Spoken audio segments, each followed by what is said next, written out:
গাছ লাগানো, আপনি চিন্তা করেন একটা বট গাছও যদি আপনি লাগান, একটা বট গাছের পরিচর্যা করেন, এই বট গাছের নিচে গাছটা যখন বিস্তৃত হয়ে যাবে, বট গাছের নিচে মানুষ যখন রৌদ্র থেকে বাঁচার জন্য একটু ছায়াতে বসবে, একটু রেস্ট নিবে, ক্লান্তি দূর করার জন্য বসবে, এই বসাটা আপনার আমলনামায় লেখা হয়ে যাবে। সুবহানাল্লাহ।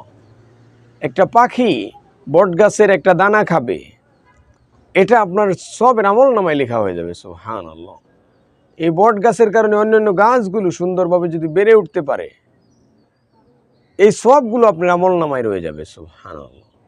এটা তো শুধু একটা বট গাছ, আপনি একটা যদি ফলের গাছ রোপণ করেন, পরিবেশকে সুন্দর রাখার জন্য একটা গাছ রোপণ করেন, এই গাছ যতদিন থাকবে এই গাছ থেকে মানুষ পশু পাখি যত ফায়দা নিবে, সকল সবগুলো আপনার আমলনামে হতে থাকবে। সুবহানাল্লাহ। কিন্তু আমরা হরহামেশা গাছপালাগুলোকে কেটে উজাড় করে ফেলি। নবীজি গাছ বৃক্ষরোপণের ব্যাপারে উৎসাহিত করেছেন, এই জন্য এটা আমাদের সদকা জারিয়া হিসেবে কাজে লাগবে।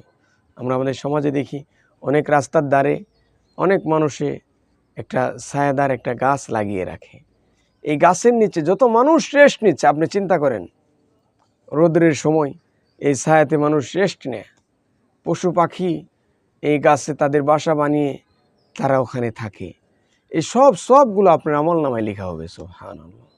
আমরা রাস্তার ধারে একটা টিউবওয়েল যদি গেড়ে দিতে পারি, 5 থেকে 7,000 10,000 টাকা লাগে একটা টিউবওয়েল গেড়ে দিতে। এই টিউবওয়েল থেকে যত মানুষ পানি ব্যবহার করবে, পানির একটা কল আমরা সর্বসাধারণ জন্য রাখতে পারি, এটা থেকে যত মানুষ পানি ব্যবহার করবে তত মানুষের আমলনামার সবগুলো আপনার আমলনামায় লেখা হয়ে যাবে। সুবহানাল্লাহ। এই জন্য এটা আমাদের সদকায়ে জারিয়া হিসেবে কাজে লাগবে।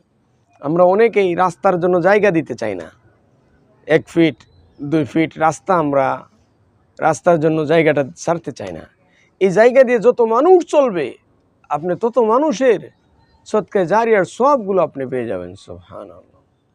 আমরা অনেক সময় মানুষের দিনই একটা প্রতিষ্ঠান করবে, আমরা হেল্প করতে চাই না, মানুষের উপকার হবে, একটা স্কুল হবে, একটা কলেজ হবে, একটা ইউনিভার্সিটি হবে, একটা মাদ্রাসা হবে, একটা মসজিদ হবে, একটা এতিমখানা হবে, একটা সরাইখানা হবে, মুসাফিরখানা হবে, একটা রেস্টের জন্য একটা যাত্রী ছাউনি হবে, আমরা জায়গা দিতে চাই না।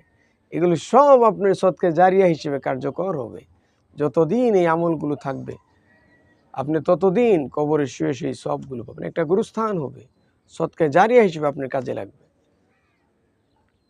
একদল মুজাহিদ তারা আল্লাহ তাআলার দ্বীনের জন্য যুদ্ধ করতেছেন, ফিলিস্তিন, লেবানন, সিরিয়া, ইরাক, আফগানিস্তান, আমাদের কাশ্মীর, এই সব জায়গাগুলোতে আমাদের বাংলাদেশ, যারা মুজাহিদ রয়েছেন, যারা দিন কায়েমের জন্য আন্দোলন করছেন, আল্লাহর পথে জিহাদ করছেন, তাদের প্রতি আপনি ব্যয় করবেন, সেটা আপনার সদকায়ে জারিয়া হিসেবে কাজে লাগবে।